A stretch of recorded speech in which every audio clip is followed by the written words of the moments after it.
86 റിലീസായ രാജാവിന്റെ മകൻ എന്നൊരു സിനിമയിലൂടെ ഒരു ബ്രേക്ക് കിട്ടിയ സുരേഷ് ഗോപി 87 കുറേ സിനിമകൾ ചെയ്തു. നമ്മൾ ആ സിനിമയെ കുറിച്ചൊക്കെ നമ്മൾ ഒരു എപ്പിസോഡ് ചെയ്തിരുന്നു.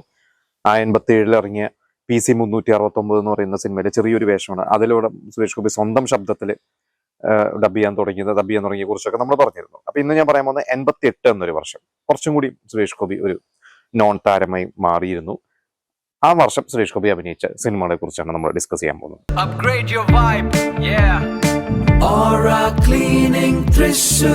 ഇതിൽ ഒരുപാട് സിനിമകളുണ്ട്, പല പല വില്ലൻ വേഷവും സഹനടൻ വേഷങ്ങളൊക്കെ ഉണ്ട്. ഇതിലൊന്ന് എനിക്കിഷ്ടപ്പെട്ട ഒരു സിനിമയാണ് വിറ്റ്നസ്. അത് വിജി തമ്പി സംവിധാനം ചെയ്തിട്ടുള്ള ഒരു സിനിമയാണ്. അതിൽ ജയറാമും ജഗതി ശ്രീകുമാറാണ് ത്രൂ ഔട്ട് റോളുള്ളത്. പാർവതി അഭിനയിച്ചൊരു സിനിമ. ശരിക്കും അതൊക്കെ ജയറാമിന് മൂന്നാം ഭാഗമൊക്കെ ഇറങ്ങുന്നതിന് മുമ്പ് തന്നെ കമ്മിറ്റ് ചെയ്ത സിനിമകളാണ്. മൂന്നാം ഭാഗത്തിന്റെ ഡബിങ് നടന്നുകൊണ്ടിരിക്കുന്ന സമയത്താണ് വിജി തമ്പി ഈ ഒരു സിനിമയൊക്കെ പോയി സംസാരിക്കുന്നതൊക്കെ. എന്നാൽ അതിൽ സുരേഷ് ഗോപി ഒരു നെഗറ്റീവ് റോളാണ്. നമുക്കറിയാം, ആ ഒരു ക്യാമ്പസിലെ ഒരു അലമ്പൻ ആയിട്ട് അതൊക്കെ നമുക്ക് ഇന്ന് കാണുമ്പോഴൊക്കെ സുരേഷ് ഗോപിയൊക്കെ അതൊക്കെ അന്നത്തെ ഒരു സുരേഷ് ഗോപി ഒരു വേറൊരു പാറ്റേൺ. അങ്ങനെ സുരേഷ് ഗോപി വളരെ സുന്ദരനായിട്ടുള്ള, കലു ഡെന്നീസ് എന്ന് പറഞ്ഞ എഴുത്തുകാരൻ തന്നെ പറഞ്ഞിട്ടുണ്ട്, സുരേഷ് ഗോപി ഭയങ്കര സുന്ദരനായിട്ടുള്ള ഒരു നായകനാവാൻ ലുക്കുള്ള ഒരാളൊക്കെ ആദ്യം വില്ലൻ വേഷമൊക്കെ ചെയ്യുന്ന കാണുമ്പോൾ ഇവർക്കും തോന്നിയിട്ടുണ്ട് ഇദ്ദേഹത്തിന് ഒരു നായക വേഷം കൊടുക്കണമല്ലോ എന്നാണ്. പക്ഷെ സുരേഷ് ഗോപി ആ വില്ലൻ വേഷം നല്ല രസമായിട്ട് തന്നെയാണ് ചെയ്തത്. നമ്മൾ ഇന്ന് കാണുമ്പോഴും നല്ല രസമാണ് അതൊക്കെ. അത്തരത്തിൽ ശ്രദ്ധിക്കപ്പെട്ട ഒരു സിനിമ തന്നെയാണ്, സിനിമയും സുരേഷ് ഗോപിയും ശ്രദ്ധിക്കപ്പെട്ട സിനിമ തന്നെയായിരുന്നു വിറ്റ്നസ്. അടുത്തത് 1921 എന്ന സിനിമ.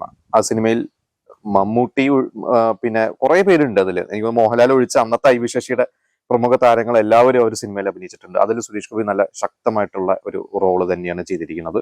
നന്നായി സുരേഷ് ഗോപി ചെയ്തിട്ടുണ്ട്.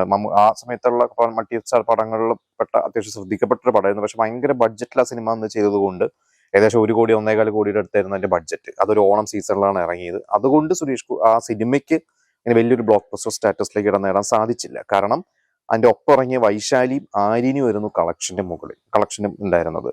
ലാഭവും കിട്ടിയത് ആ 2 സിനിമകളൊക്കെ ആയിരുന്നു. പക്ഷെ 1921 നല്ല സിനിമയാണ്, കളക്ട് ചെയ്തു. പക്ഷെ ലാഭം കുറഞ്ഞുപോയി. അതിന്റെ കാരണം ബിഗ് ബഡ്ജറ്റ് ആയതുകൊണ്ട്. പിന്നെ അടുത്തത് എന്റെ വളരെ ഫേവറേറ്റ് സിനിമ മനു അങ്കിൾ, ഡെന്നിസ് ജോസഫ് ഡയറക്ട് ചെയ്ത സിനിമ. എല്ലാ സൂപ്പർ താരങ്ങളും, ഇന്നത്തെ എല്ലാ താരങ്ങളും അതിൽ അഭിനയിച്ചിട്ടുണ്ട്. അതായത് ഇന്ന് സൂപ്പർ താരങ്ങൾ എന്ന് പറയുന്നത് മമ്മൂട്ടി, മോഹൻലാൽ, സുരേഷ് ഗോപിയും ഒരുമിച്ച് അഭിനയിച്ച സിനിമ. അതിൽ സുരേഷ് ഗോപിയുടെ കഥാപാത്രം മിന്നൽ പ്രതാപ്.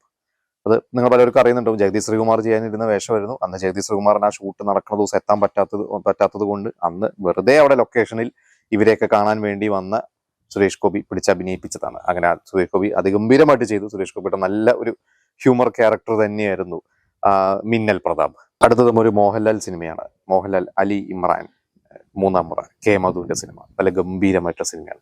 അതിൽ സുരേഷ് ഗോപി നല്ലൊരു വേഷം ചെയ്തിട്ടുണ്ട്. എനിക്ക് തോന്നുന്നു ഭയങ്കര, നമുക്ക് ആ സിനിമ കാണുമ്പോൾ സുരേഷ് ഗോപി വളരെ ഒരു ഇഷ്ടം തോന്നും. അത്തരത്തിലുള്ള ഒരു ക്യാരക്ടറാണ് സുരേഷ് ഗോപി ആ മൂന്നാം മുറയിൽ ചെയ്തിരിക്കുന്നത്. സുരേഷ് ഗോപിയുടെ തുറക്കാലം എന്നൊന്നും പറയാൻ പറ്റില്ല, എങ്കിലും ഞങ്ങളുടെ സപ്പോർട്ടിംഗ് ക്യാരക്ടേഴ്സിൽ നല്ലൊരു ക്യാരക്ടർ തന്നെയായിരുന്നു മൂന്നാം മുറ. സിനിമയും ഭയങ്കര അത്യാവശ്യം നല്ല ഹിറ്റായിട്ടുള്ള ഒരു സിനിമയാണ്. ഇന്നാണ് എനിക്ക് തോന്നുന്നത് ആ സിനിമ കൂടുതൽ ചർച്ച ചെയ്യുന്നത്, അന്നത്തെക്കാട്ടും കൂടുതൽ ഇന്നാണ്. പിന്നെ ആ സിനിമയെ കുറിച്ചൊക്കെ ഇപ്പൊ പല ചർച്ചകളൊക്കെ വരുന്നുണ്ടല്ലോ. അന്ന് ആ ഒരു സിനിമ, മോഹൻലാലിന്റെ അമ്മ ആ സിനിമ കണ്ടിരുന്നു, മോഹൻലാലിന്റെ അമ്മയ്ക്ക് ഇഷ്ടപ്പെട്ടിരുന്നു. അതുപോലെ തന്നെ അന്ന് സെൻസർ ബോർഡ് പല പ്രശ്നങ്ങളെ കുറിച്ച് ആ ഒരു സിനിമ, 2 ക്ലൈമാക്സ് ഉണ്ടല്ലോ ഒരു സിനിമയ്ക്കൊക്കെ. നമ്മൾ 2 ക്ലൈമാക്സ് നമ്മൾ കണ്ടിട്ടുണ്ട്. എനിക്ക് തിയേറ്ററിൽ അന്ന് ഏതായിരുന്നു അറിയില്ല. എന്തായാലും ടിവിയിലും കാസറ്റിലും യൂട്യൂബിലൊക്കെ നോക്കുമ്പോൾ 2 ക്ലൈമാക്സ് ഇപ്പോഴും നമുക്ക് കാണാൻ പറ്റുന്നുണ്ട്.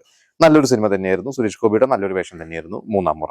അടുത്ത സിനിമ കമൽ ഡയറക്ട് ചെയ്ത സിനിമയാണ്. കലു ഡെന്നീസും ജോൺ പോളും കൂടി എഴുതിയ കാക്കനാടന്റെ കഥയാണ്. ഉണ്ണികൃഷ്ണന്റെ ആദ്യത്തെ ക്രിസ്മസ്. അതിൽ ജയറാമും സുരേഷ് ഗോപിയും സുമലതയും സുകുമാരൻ, ലിസി, കവിയൂർ പൊന്നമ്മ, നെടുമുടി വേണു, വലിയൊരു സ്റ്റാർ കാസ്റ്റ് ഉണ്ട്. അത് ഈ പറഞ്ഞ ജയറാം മൂന്നാം പക്കമൊക്കെ കഴിഞ്ഞ്, അല്ലെങ്കിൽ ഈ പറഞ്ഞ അപരം കഴിഞ്ഞ് മൂന്നാം പക്കമൊക്കെ കഴിഞ്ഞ് ജയറാം കമ്മിറ്റ് ചെയ്ത തുടക്കാലത്തെ സിനിമകളിൽ ഒരു സിനിമ തന്നെയായിരുന്നു. ഞാൻ ഈ സിനിമ ശരിക്കും കണ്ട ഒരു ഓർമ്മയില്ല. പണ്ടെപ്പോഴോ കണ്ടിട്ടുള്ളതാണ്. എനിക്ക് പലപ്പോഴും കാണണം എന്ന് ഞാൻ വിചാരിക്കാറുണ്ട്. പക്ഷെ എനിക്ക് ഇതുവരെ കണ്ടിട്ടില്ല. സിനിമ അന്ന് വിജയമല്ലായിരുന്നു, ഒരു പരാജയപ്പെട്ടു പോയ ഒരു സിനിമ, ശ്രദ്ധിക്കപ്പെടാതെ പോയ ഒരു സിനിമയായിരുന്നു അത്. പക്ഷെ ഇത് കഴിഞ്ഞിട്ട് പിന്നീട് കമൽ ജയറാം ടീം ഒരുപാട് ഹിറ്റുകൾ കൊടുത്തു. എന്തായാലും കമലിന്റെ അധികം സിനിമകളിൽ സുരേഷ് ഗോപി അഭിനയിച്ചിട്ടില്ല. എനിക്ക് തോന്നുന്നു ഈ പറഞ്ഞ ഉണ്ണികൃഷ്ണന്റെ ആദ്യത്തെ ക്രിസ്മസും തൂവൽ സ്പർശവും അങ്ങനെ കുറച്ച് സിനിമകൾ മാത്രം, വിരലിലെണ്ണാവുന്ന സിനിമകൾ മാത്രമേ സുരേഷ് ഗോപി കമലിന്റെ അഭിനയിച്ചിട്ടുള്ളൂ. എന്തായാലും ഈ സിനിമ നിങ്ങൾ കണ്ടിട്ടുണ്ടെങ്കിൽ നിങ്ങൾക്ക് അതിനെക്കുറിച്ചുള്ള അഭിപ്രായങ്ങൾ പറയുക. സുരേഷ് ഗോപിയുടെ പെർഫോമൻസിനെ കുറിച്ചും നിങ്ങൾക്ക് അറിയാവുന്ന കാര്യങ്ങൾ നിങ്ങൾ പറഞ്ഞു തരിക. പിന്നെ അടുത്ത ഒരു സിനിമ എന്ന് പറയുന്നത് ശംഖുനാഥം. അത് സുരേഷ് ബാബു മമ്മൂട്ടി ടീമിന്റെ പാപ്പനംകോട് ലക്ഷ്മണൻ എഴുതിയ ഒരു സിനിമയാണ്.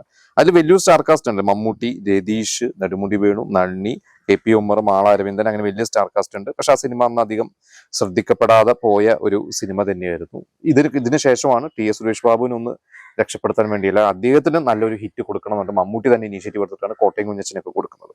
എന്തായാലും ആ ഒരു തുടക്കകാലത്ത് സുരേഷ് ഗോപി ഈ ഒരു ടീമിൽ പെട്ടല്ലോ. ഞാൻ പറഞ്ഞപ്പോൾ മമ്മൂട്ടിയുടെ സിനിമകൾ, സുരേഷ് ബാബു സംവിധാനം ചെയ്ത സിനിമ, ഐ വി ശശിയുടെ സിനിമ, ഇതൊക്കെ അന്നത്തെ ഒരു യുവതാരത്തിന് കിട്ടുന്ന ഒരു വലിയൊരു ഭാഗ്യം തന്നെയാണ്. അങ്ങനെ ഒരു ഭാഗ്യം കിട്ടിയ നടൻ തന്നെയായിരുന്നു സുരേഷ് ഗോപി. അടുത്ത സിനിമ, ഈ ഒരു സിനിമയ്ക്ക് ഒരു പ്രത്യേകതയുണ്ട്. ആ സിനിമ വലിയ ബോക്സ് ഓഫീസ് ഹിറ്റ് ആയിട്ടല്ല, പ്രേം നസീർ അഭിനയിച്ച അവസാനത്തെ സിനിമ ധ്വനി.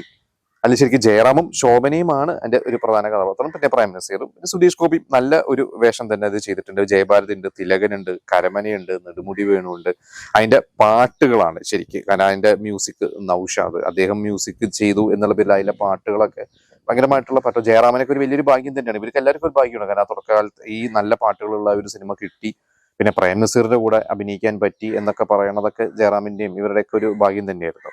എന്തായാലും ഞാൻ ഈ സിനിമ കുറേ മുമ്പ് കണ്ടിട്ടാണ്. അതിൽ ജയറാം ഒരു IAS കിട്ടി നിൽക്കുന്ന ഒരാളോ, കറക്റ്റ് ഇപ്പോഴും എൻ്റെ കഥ ഓർമ്മയില്ല. എന്നാലും നല്ല പാട്ടുകളുണ്ട്. പാട്ടുകൾ മാത്രം പലപ്പോഴായിട്ട് ഞാൻ റിപ്പീറ്റ് ആയിട്ട് കേൾക്കാറുണ്ട്. എന്തായാലും ആ തുടക്കകാലത്ത് ഈ കിട്ടിയ ജയറാമിന് കിട്ടിയ, അല്ല സുരേഷ് ഗോപിക്ക് കിട്ടിയ, ജയറാമിനും കിട്ടിയ നല്ലൊരു സിനിമ തന്നെയായിരുന്നു ധ്വനി. അടുത്തത് ഐ വി ശശിയുടെ സിനിമ. സുരേഷ് ഗോപിയുടെ ഒരു വില്ലൻ വേഷമാണ് അനുരാഗി. ഈ സിനിമയെ കുറിച്ച് നമ്മൾ ഒരിക്കൽ മോഹൻലാലിന്റെ സിനിമകളെ കുറിച്ച് പറഞ്ഞപ്പോൾ നമ്മൾ പറഞ്ഞിരുന്നു. എന്തായാലും ഈ സിനിമ ഷെറീഫ് എന്ന് പറഞ്ഞ റൈറ്ററാണ്. അതിൽ മോഹൻലാലും ഉർവശിയും ആണ്, രമ്യ കൃഷ്ണൻ, പിന്നെ ഒരു വില്ലൻ ക്യാരക്ടറാണ് സുരേഷ് ഗോപി ചെയ്തിട്ടുള്ളത്. ആ സമയത്ത് സുരേഷ് ഗോപി ഇതിലെ മോഹൻലാലിന്റെ കുറച്ച് സിനിമകളൊക്കെ നമുക്കറിയാം. 20ാം നൂറ്റാണ്ടുണ്ട്, പിന്നെ എനിക്ക് പെട്ടെന്ന് ഓർമ്മയില്ല, കുറെ സിനിമകളുണ്ടല്ലോ ഒരു വില്ലൻ വേഷം. മമ്മൂട്ടിയുടെ സായം സന്ധ്യയിലുണ്ട്. അത്തരത്തിൽ പറയാവുന്ന വഴിയോര കാഴ്ചകൾ, അതുപോലത്തെ ഒരു വില്ലൻ ക്യാരക്ടറാണ് സുരേഷ് ഗോപി ഇതിൽ ചെയ്തിരിക്കുന്നത്. ആ സിനിമ നിങ്ങൾ പലവരും കണ്ടിട്ടുണ്ടാവും. ഒരു പ്രധാനപ്പെട്ട ഒരു കഥയിൽ ഒരു ടേണിംഗ് പോയിന്റ് വരുത്തുന്ന ഒരു വില്ലൻ ക്യാരക്ടർ തന്നെയാണ് സുരേഷ് ഗോപിയുടെ അനുരാഗി. അതിലും ഐ വി ശശിയുടെ ഒരു നല്ലൊരു സിനിമ. പിന്നെ അന്ന് ആ ഒരു സിനിമ ഒരു എന്തൊരു സബ്ജക്റ്റ് ഒക്കെ അങ്ങനത്തെ ഒരു സബ്ജക്റ്റ് ആയതുകൊണ്ട് അങ്ങനെ ഭയങ്കരമായിട്ടുള്ള ഒരു ഹിറ്റിലേക്ക് പോയില്ല. അങ്ങനെ ഫാമിലി കുട്ടികളൊന്നും അങ്ങനെ കുട്ടികൾക്ക് കാണാൻ പറ്റുന്ന ഒരു സിനിമയല്ല. അത്തരത്തിലായിരുന്നു അതിന്റെ പോസ്റ്റേഴ്സും കാര്യങ്ങളൊക്കെ. എന്തായാലും നിങ്ങൾ പലവരും ആ സിനിമ എന്തായാലും കണ്ടിട്ടുണ്ടാവും. പിന്നെ അടുത്ത സിനിമ ഒരു CBI ഡയറി കുറിപ്പ്. മമ്മൂട്ടിയുടെ കൂടെ ത്രൂ ഔട്ട് സുരേഷ് ഗോപി അഭിനയിച്ചിട്ടുള്ള ഒരു സിനിമ തന്നെയാണ്. സുരേഷ് ഗോപിയുടെ ഹാരി. അത് പിന്നീട് ഈ ഹാരി എന്നൊക്കെ പറയുന്നത് ഇപ്പോഴും എനിക്ക് തോന്നുന്നു അതിന്റെ ട്രോളുകളാണ്. പിന്നെ ഏതൊരു റേഡിയോയിൽ ഇതുപോലെ തന്നെ ഹാരി എന്ന് പറഞ്ഞിട്ട് അവരുടെ ക്യാരക്ടേഴ്സ് കാണിക്കുന്ന റേഡിയോ മാംഗോയിലാണ് തോന്നുന്നത്. സ്ഥിരം കുറച്ചു കാലം മുമ്പൊക്കെ സ്ഥിരം കേട്ടിരുന്നു, ഇപ്പൊ ഉണ്ടോന്ന് എനിക്ക് അറിയില്ല. എന്തായാലും ഹാരി എന്ന് പറഞ്ഞ ക്യാരക്ടർ സുരേഷ് ഗോപി തന്നെ. സുരേഷ് ഗോപിയുടെ വളരെ ഒരു പാവത്താനായിട്ടുള്ള മമ്മൂട്ടിയുടെ ഒപ്പം നടക്കുന്ന ഒരു കഥാപാത്രം. പിന്നീട് ജാഗ്രതയിലും നമ്മൾ കണ്ടിട്ടുണ്ട്. പിന്നെ അത് കഴിഞ്ഞപ്പോൾ സുരേഷ് ഗോപി സ്റ്റാറായി. അതുകൊണ്ട് സേതുരാമയ്യർ CBIക്ക് എത്തിക്കഴിഞ്ഞപ്പോൾ പിന്നെ മുകേഷും ജഗദീഷ് ശ്രീകുമാറൊക്കെ ആയിരുന്നല്ലോ. എന്തായാലും നല്ല ഒരു സിനിമ, സൂപ്പർ ഹിറ്റ് ആയിട്ടുള്ള ഒരു സിനിമ തന്നെ. അടുത്തത് PG വിശ്വംഭരൻ ഡയറക്ടർ സിനിമയാണ് കലു ഡെന്നിസ് ചെയ്തിട്ടുള്ള സിനിമ, ഒരു വിവാദ വിഷയം. ഞാൻ ആ സിനിമ ശരിക്കും കണ്ടിട്ടില്ല, എനിക്ക് ഓർമ്മയില്ല എന്റെ കഥ. പക്ഷെ ഞാൻ ഈ അടുത്ത് കലു ഡെന്നിസ് എഴുതിയത് ഞാൻ വായിച്ചു. ജനുവരി ഒരു ഓർമ്മ സിനിമയിൽ സുരേഷ് ഗോപി വില്ലനാണ്, കലു ഡെന്നിസ് ആണ് സ്ക്രിപ്റ്റ് ചെയ്തിട്ടുള്ള, ജോഷി ഡയറക്ട് ചെയ്തിട്ടുള്ള മോഹൻലാൽ നായകന സിനിമ. അപ്പൊ അതിന്റെ സമയത്തൊക്കെ സുരേഷ് ഗോപി പറയും എനിക്ക് ശോഭനയുടെ ഒക്കെ നായകനായിട്ടൊക്കെ അഭിനയിക്കാൻ ഭയങ്കര ആഗ്രഹമാണ്. അങ്ങനെ സുരേഷ് ഗോപിനെ നായകനാക്കി, ശോഭനയുടെ നായകനാക്കി സിനിമ ചെയ്താണ് വിവാദ വിഷയം. അത് അന്ന് ചെറിയൊരു ബഡ്ജറ്റിൽ ചെയ്ത് സാമാന്യം തരക്കേടില്ലാതെ ലാഭം കിട്ടിയ ഒരു സിനിമയായിരുന്നു അന്നത്. പക്ഷെ നമ്മളൊന്ന് റിപ്പീറ്റ് ആയിട്ടൊന്ന് കാണുന്ന സിനിമയല്ല, ബ്ലോക്ക് ബസ്റ്റർ ഒന്നുമല്ല. പക്ഷെ അന്ന് ചെറിയ ബഡ്ജറ്റിൽ ചെയ്തതുകൊണ്ട് പിന്നെ ദേവനുണ്ട്, ലിസി ഉണ്ട്, അന്നങ്ങനെ വലിയ സൂപ്പർ താരങ്ങളല്ല ആ സിനിമയിൽ അഭിനയിച്ചിരിക്കുന്നത്. അതുകൊണ്ട് തന്നെ ആ സിനിമ ലാഭമായി പോയി എന്നുള്ളതാണ് എനിക്ക് അറിയാൻ സാധിച്ചിട്ടുള്ളത്. എന്തായാലും അതിന്റെ കഥയും മറ്റു കാര്യങ്ങൾ അറിയുന്നുണ്ടെങ്കിൽ നിങ്ങളൊന്ന് പറഞ്ഞു തരണം. പിന്നെ അടുത്ത സിനിമ നമ്മുടെ സംവിധായകൻ വിനയൻ. അദ്ദേഹം സംവിധായകനാവണമെന്നതിനൊക്കെ മുമ്പ് അദ്ദേഹം നിർമ്മിച്ചിട്ടുള്ള സിനിമയാണ് ആലിലക്കുരുവികൾ. ഈ ഒരു സിനിമയിൽ ഞാൻ കണ്ടിട്ടില്ല. ഞാൻ ഇതിനെക്കുറിച്ച് വിനയന്റെ ഒരു ഇന്റർവ്യൂവിൽ വിനയൻ പറയുന്നത് കേട്ടിട്ടുണ്ട്. അതെനിക്ക് ബോക്സ് ഓഫീസ് സ്റ്റാറ്റസ് എനിക്ക് ഒരു ഹിറ്റ് ഒന്നും അല്ലാന്ന് തോന്നുന്നു. ഇതിൽ സുരേഷ് ഗോപിയും ശോഭനയും പിന്നെ വിനോദം എന്ന് പറഞ്ഞ നടൻ. ഞാൻ നോക്കിയപ്പോൾ അതിലൊരു പോസ്റ്റർ ഉണ്ട്, എനിക്ക് ആരാന്നത് മനസ്സിലായിട്ടില്ല. ഒരു ആക്ഷൻ മോഡുള്ള സിനിമയാണെന്നൊക്കെ തോന്നുന്നു. എന്തായാലും ഈ ഒരു സിനിമ നിങ്ങൾ ആരെങ്കിലും കണ്ടിട്ടുണ്ടെങ്കിൽ നിങ്ങൾ പറയണം. എന്തായാലും സുരേഷ് ഗോപി ഒരു സിനിമയുടെ ഭാഗമായി എന്നല്ലാതെ വലിയൊരു ഗുണം കിട്ടിയിട്ടുണ്ടെന്ന് എനിക്ക് തോന്നുന്നില്ല. എന്തായാലും ഇത്രയും സിനിമകളാണ് സുരേഷ് ഗോപിയുടെ മലയാളം ആ വർഷം ഇറങ്ങിയത്. ഇനി അന്യഭാഷ സിനിമകളുണ്ട്, അത് ഏതൊക്കെയാന്നുള്ളത് കൂടി നമുക്ക് നോക്കാം. സുരേഷ് ഗോപി വേറെ 3 ഭാഷകൾ കൂടി അഭിനയിച്ചിട്ടുണ്ട് ഓരോ സിനിമകൾ വെച്ച, തെലുങ്കും ഹിന്ദിയും കന്നഡയും. അത് ഏതൊക്കെയാണെന്ന് വെച്ച് കഴിഞ്ഞാൽ നമ്മുടെ ന്യൂഡൽഹിയുടെ റീമേക്കുകളാണ്. അതിലൊന്ന് തെലുങ്ക് അന്തിമ തീർപ്പ്. ഇതിൽ കൃഷ്ണൻ രാജുവാണ് അതിൽ മമ്മൂട്ടി വേഷം ചെയ്തത്. സുരേഷ് ഗോപി ഏത് വേഷമാണോ ചെയ്തത് അതേ വേഷം തന്നെയാണ് അവിടെ പോയിട്ട്. അത് സുരേഷ് ഗോപി മാത്രമല്ല, അതില് സുരേഷ് ഗോപിയും ത്യാഗരാജനും സുമലതയും ഉർവശി, സിദ്ദിഖ്, വിജയരാഘവൻ, മോഹൻ ജോസ് ഇവരെല്ലാരും ആ ഭാഷയിലും തെലുങ്കിലും അഭിനയിച്ചിട്ടുണ്ടെന്നുള്ളതാണ്. പിന്നെ ഹിന്ദിയിലും ജോഷി തന്നെയാണ് ഡയറക്ട് ചെയ്തത്, തെലുങ്കും ജോഷി തന്നെയാണ്. ഹിന്ദിയിൽ ജിതേന്ദ്രയാണ് ആ ഒരു സിനിമയിൽ അഭിനയിച്ചിരിക്കുന്നത്. അതിലും ഞാൻ ഈ പറഞ്ഞ സുരേഷ് ഗോപി, ഉർവശി ഇവരൊക്കെ തന്നെയാണ് റിപ്പീറ്റ് ചെയ്തിരിക്കുന്നത്. അതിൽ മെയിൻ നായകൻ ഒഴിച്ച് ബാക്കി എല്ലാവരെയും അവര് സെയിം ആൾക്കാരെ തന്നെ കാസ്റ്റ് ചെയ്തിരിക്കുന്നത്. പിന്നെ കന്നഡയിൽ അംബരീഷാണ് അഭിനയിച്ചിരിക്കുന്നത്, അതിലും സുരേഷ് ഗോപി അഭിനയിച്ചു എന്നുള്ളതാണ്. അപ്പൊ ഈ 3 സിനിമകളും, ഈ ന്യൂഡൽഹിയുടെ റീമേക്ക് 3 റീമേക്കിലും സുരേഷ് ഗോപിക്ക് അഭിനയിക്കാനുള്ള ഒരു, സുരേഷ് ഗോപി മാത്രമല്ല എല്ലാവർക്കും കിട്ടി, പക്ഷെ സുരേഷ് ഗോപിക്കും അഭിനയിക്കാനുള്ള ഒരു ഭാഗ്യം കിട്ടി. പിന്നെ അപ്പോഴേക്കും സുരേഷ് ഗോപി ഇവിടെ മലയാളത്തിൽ തിരക്കേറിയ ഒരു നായകനായിട്ടും നടനായിട്ടൊക്കെ കയറി വരുന്നോണ്ടായിരിക്കും അവിടെ പിന്നെ തുടർന്ന് ചിലപ്പോൾ അവസരങ്ങളൊക്കെ കിട്ടിയിട്ടുണ്ടാവും, പക്ഷെ തുടർന്നും അവിടെ ചെയ്തില്ല. സുരേഷ് ഗോപി മലയാളം തന്നെയാണ് ചെയ്തിട്ടുള്ളത്. അപ്പൊ ഇത്രയും സിനിമകളാണ് 1988 എന്നൊരു വർഷം സുരേഷ് ഗോപി ചെയ്തത്.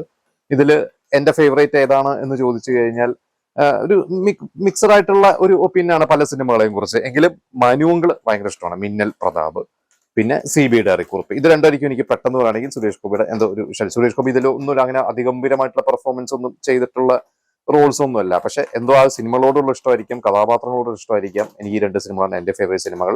നിങ്ങൾ എല്ലാവരുടെയും ഫേവറേറ്റ് സിനിമകൾ പറയുക, ഫേവറേറ്റ് സുരേഷ് ഗോപി കഥാപാത്രം ഈ സിനിമകളുടെ പറയുക. അന്ന് ആരെങ്കിലും തിയേറ്ററിൽ പോയിട്ട് സിനിമകളൊക്കെ കണ്ടിട്ടുണ്ടെങ്കിൽ അതിന്റെ ഒപ്പീനിയൻ കൂടി, പ്രത്യേകിച്ച് മനുവങ്കിൾ എന്ന് നിങ്ങൾ ആരെങ്കിലും തിയേറ്ററിൽ കണ്ടിട്ടുണ്ടെങ്കിൽ, ഞാനൊന്നും സിനിമ തിയേറ്ററിൽ കണ്ടിട്ടുള്ളതല്ല, പിന്നീട് കാസ്റ്റ് എടുത്താണ് കണ്ടിട്ടുള്ളത്. മനുവങ്കിൾ തിയേറ്ററിൽ കണ്ട ആരെങ്കിലും ഉണ്ടെങ്കിൽ അന്നത്തെ ആ ഒരു സിനിമയെ കുറിച്ചുള്ള ഒരു അഭിപ്രായം എങ്ങനെയായിരുന്നു എന്നുള്ളത് ഒന്ന് പറയാം.